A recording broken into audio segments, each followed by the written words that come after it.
Queen said tonight they were planning a big musical event dedicated to their lead singer Freddie Mercury, who died last night of AIDS. There have been tributes to his talent and his courage.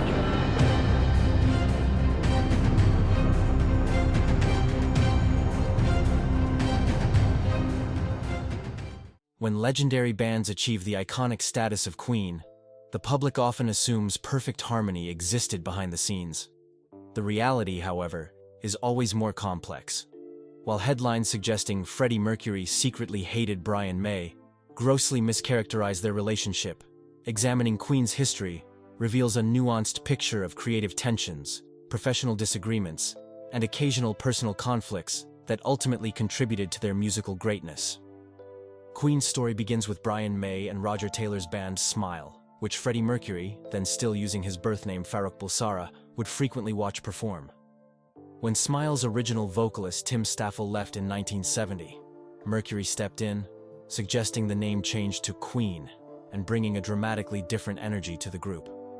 From the start, this created the first of many adjustments May would need to make, moving from being the de facto leader of Smile to sharing creative control with a flamboyant, ambitious new frontman. Their personality differences were immediately apparent. May, the intellectual astrophysics student with a methodical approach to music, contrasted sharply with Mercury's theatrical, intuitive style. John Deacon, who joined as bassist in 1971, later recalled, "Brian and Freddie were like oil and water sometimes, completely different elements that somehow created something incredible when combined, but not without friction." The recording of their first album, Queen, in 1973, revealed early tensions in their working relationship. May had specific ideas about how his guitar parts should sound, while Mercury pushed for a more experimental approach. Producer Roy Thomas Baker often found himself mediating between Mercury's grand visions and May's technical concerns. During one particularly heated session while recording Keep Yourself Alive, Mercury reportedly stormed out after May insisted on re-recording guitar parts multiple times, seeking the perfect tone. "We had completely different ways of working," May told Rolling Stone years later. "I needed things to be precise, while Freddie operated on pure instinct. In those early days, we hadn't yet learned how to harness these differences productively." The band's financial struggles during their early years added additional strain. After their first album received a lukewarm commercial reception, the pressure to deliver a hit intensified. Mercury and May disagreed about musical direction, with Mercury pushing toward more theatrical elements, while May advocated for retaining their hard rock foundation. This creative tension came to a head during the recording of Queen II in 1974, particularly over the song The March of the Black Queen, where Mercury's operatic ambitions clashed with May's guitar-driven sensibilities. Former Queen roadie Peter Hince recalled in his memoir, "There were days when Brian and Freddie would barely speak to each other except through Roger or John. They'd have these explosive arguments about arrangements or production techniques, then go silent for hours. But the next day, they'd be back working together like nothing happened." As Queen achieved greater commercial success with Sheer Heart Attack, and then phenomenal worldwide fame with A Night at the Opera, the personal dynamics within the band grew more complicated. Mercury's increasingly lavish lifestyle and May's more reserved nature created a growing personal disconnect. While they maintained professional respect, their social lives diverged significantly. Mercury became known for his extravagant parties and active nightlife, while May typically retreated to quieter pursuits during downtime. The recording of Bohemian Rhapsody in 1975 perhaps best exemplifies their creative relationship, both the tensions and the brilliance. Mercury arrived with an extraordinarily ambitious vision that pushed the band's technical capabilities to their limits. May initially expressed skepticism about the operatic section, concerned about how they would ever perform such a complex piece live. The recording stretched over 3 weeks, with Mercury demanding countless retakes of vocal and instrumental sections. "There were moments during Bohemian Rhapsody when I thought one of us might quit," drummer Roger Taylor admitted in a 2019 interview. Brian was frustrated with the endless operatic overdubs, and Freddie was unwilling to compromise on his vision. They weren't speaking directly to each other for a couple of days. They'd communicate through me or John. Yet despite this tension, when the final product emerged, May was among its most enthusiastic supporters, fighting alongside Mercury when EMI executives pushed back against releasing the nearly 6-minute track as a single. This pattern would repeat throughout their career, creative conflict giving way to unified defense of their artistic choices. The late 1970s brought new challenges to the Mercury-May relationship.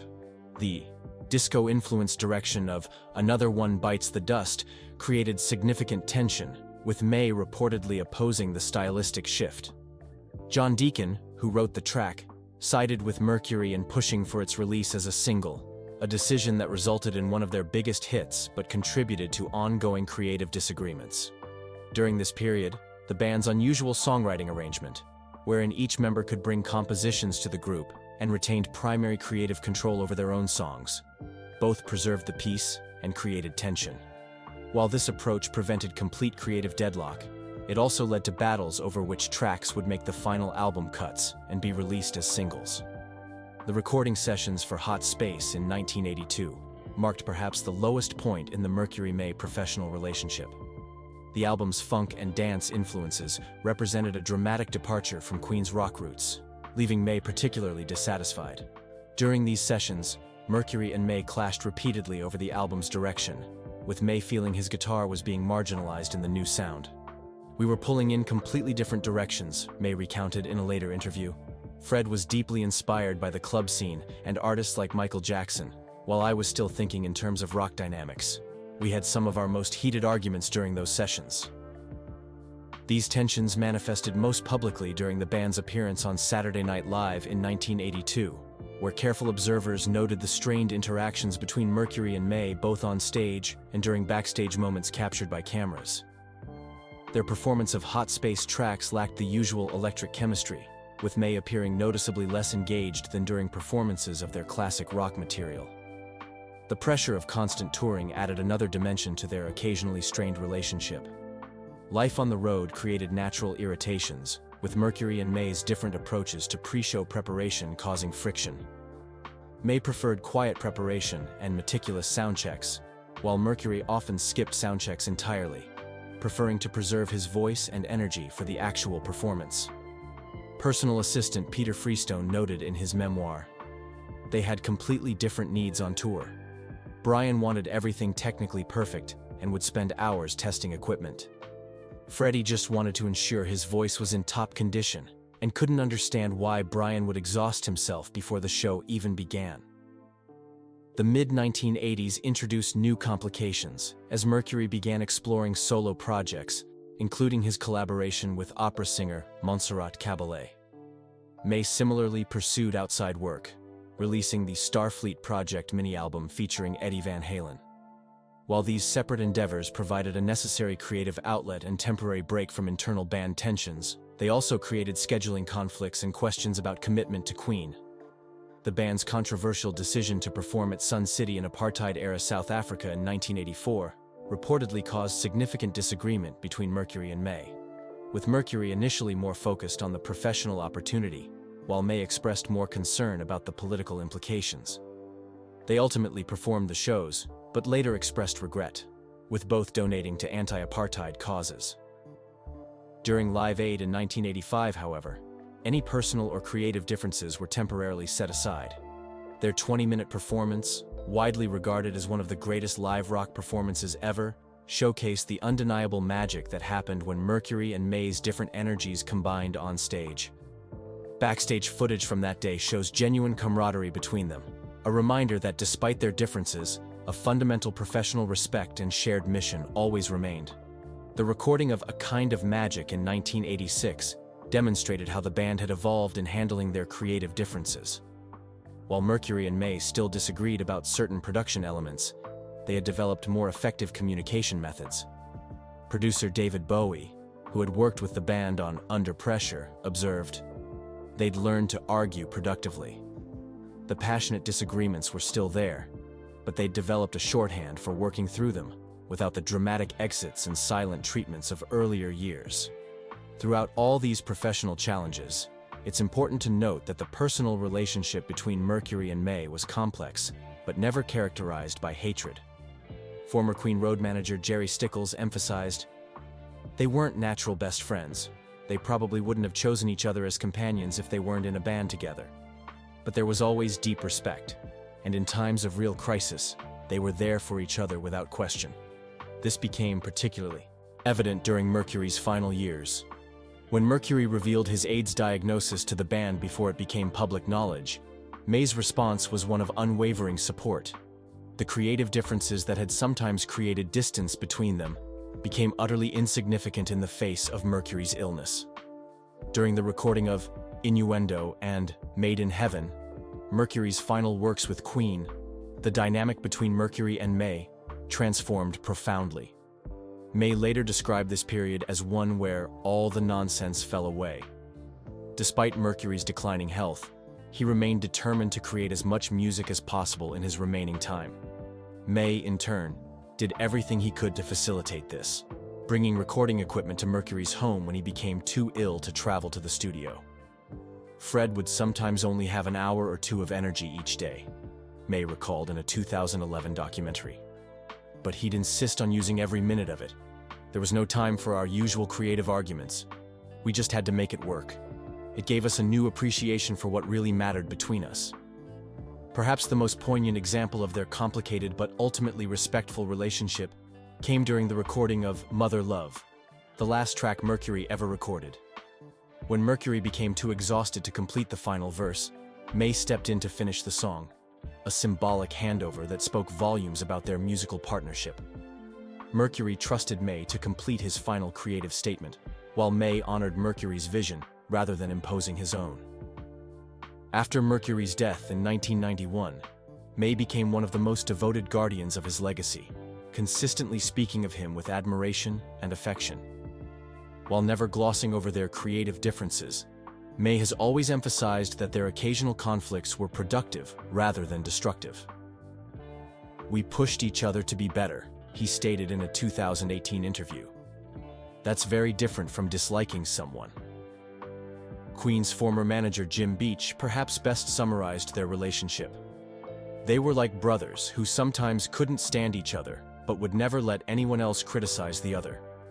The creative tension between them was essential to Queen's sound. Without it, they might have been just another rock band. The evidence consistently shows that characterizing Mercury and May's relationship as one of secret hatred fundamentally misunderstands the nature of creative partnerships. Their differences were real and occasionally created genuine conflict, but these tensions existed within a framework of mutual respect and shared artistic purpose. The fact that they remained together as a band for over 20 years, without ever taking the extended breaks that many of their contemporaries required, speaks to the underlying strength of their relationship. Music historians and biographers now generally agree that the Mercury-May dynamic represented a classic case of creative tension that, while sometimes personally challenging, ultimately benefited the art they produced. Former Queen producer Reinhold Mack observed, "You couldn't have two people more different than Freddie and Brian, and that sometimes made the studio a battlefield. But that's exactly why Queen didn't sound like anyone else." May himself addressed the sensationalist narratives in a 2020 interview. "The internet loves these stories about bands secretly hating each other. The truth is much more interesting. Freddie and I had our moments, some quite fiery, but they came from passion for the music, not personal animosity. I miss those arguments in a way, because they pushed us both to think differently." In examining the Mercury-May relationship, what emerges is not a tale of secret hatred, but rather one of creative friction that produced musical brilliance. Their differences in personality, creative approach, and lifestyle created occasional conflict, but also complementary energies that defined Queen's unique sound. May's methodical perfectionism balanced Mercury's theatrical instincts. Mercury's boundary-pushing ambition complemented May's technical innovation. The true story behind the clickbait headlines isn't one of hatred, but of a complex, sometimes difficult, ultimately productive creative partnership that changed music history. Their ability to move past disagreements and unite around their shared vision enabled Queen to maintain both artistic integrity and commercial success across 2 decades, a remarkable achievement for any band, especially one containing such different personalities. The tensions between Mercury and May were real, but they existed within a context of professional respect and shared goals. Their occasional conflicts over musical direction, production techniques, or performance styles reflected their passionate commitment to their art rather than personal animosity. In the pressure cooker environment of a world-famous rock band, such creative disagreements were not only inevitable but necessary for growth. Perhaps the final word on their relationship should go to Mercury himself, who told a journalist in 1985, "Darling, if we all got along perfectly all the time, we'd make the most boring music in the world. Brian drives me absolutely crazy sometimes with his obsessing over tiny details, and I'm sure I do the same to him with my dramatic demands. But that's precisely why it works." In the years since Mercury's passing, May has continued to honor his bandmate's legacy, while never resorting to posthumous glorification that denies the complexity of their relationship. This honesty speaks to the genuine respect that always underpinned their creative partnership. A respect that allowed for disagreement without devolving into the hatred suggested by sensationalist headlines.